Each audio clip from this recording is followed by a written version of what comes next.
Hi, this is Aurora from superchargedmath.com. Now, if you're having a hard time with math, you're in the right place because this is where we take the challenging math concepts and we make them easy. So if you want to learn math the easy way, just visit superchargedmath.com. Okay, let's get started. All right, so if I were to say 4 times 6, what would you tell me? No decimals, just regular number. 4 times 6, what would you say?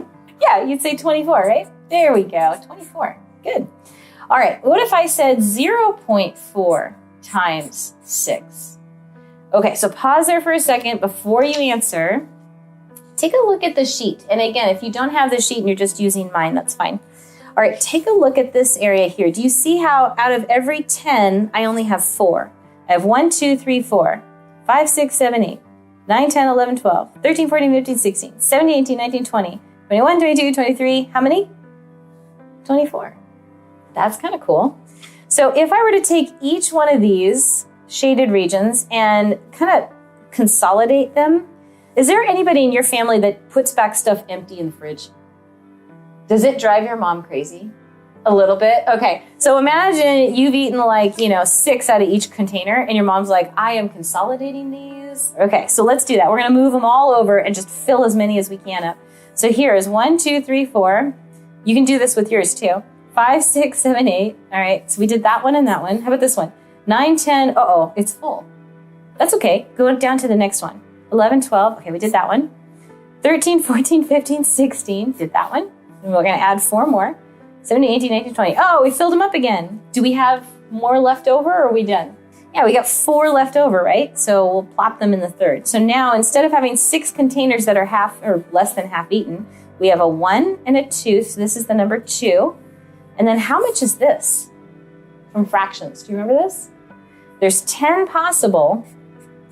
And how many are we talking about? 1, 2, 3, 4. So this is 2 and 4 tenths, written as a decimal, 2.4. So when we multiply decimals, we're doing the same thing. So remember before I said, what is 4 times 6? You said 24. 0.4 times 6, there are 6 containers where you've eaten 4 out of 10 things. Okay, so that's 0.4 times 6. Let me make that nice and big. 0.4 times 6. Okay, so this is a picture of what it is, and if we shove it all together, we get the answer, which is 2.4. How do we get that with a number? Well, put your hand over the decimal and say, what is 4 times 6? And then you write 24. But the problem isn't really 4 times 6, it's 0.4. So we did the problem 4 times 6. How did we get from a 0.4 to a 4? Where did we put the decimal? The decimal was here and then it went here. Yeah, it went 1 hop this way, right?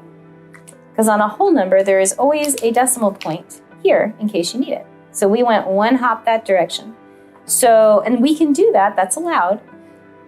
But when we do our final answer, we have to put that hop back. So we take the decimal point, which is normally at the end of a whole number, and we just hop it back however many hops you took it out. So my answer is 2.4. That's the answer to this problem.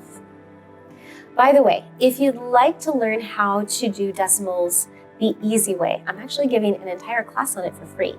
Just click the link in the description or the comments to register, or simply go to getmath.net/decimals. Okay, let's continue.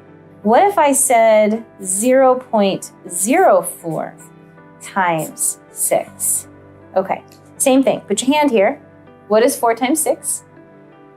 It hasn't changed. It's 24, okay? So if I did 4 times 6 is 24. Oop, there's a 6 in there. Is 24. How did I get, put your hand on this part. How did I get from 0.04 to 4? Okay, so remember the decimal point is here. My pen's out here. I did 2 hops this time. Okay, so I have to go 2 hops. I went this way to make the problem easier because I can do 4 times 6. I know that one. But I don't know 0.004 times 6. So now I have to adjust my answer. I'd get that decimal point, which is always here. If you didn't know that it was always there, now you know. There's 1, 2 hops, so we got to go 2 hops back. Okay.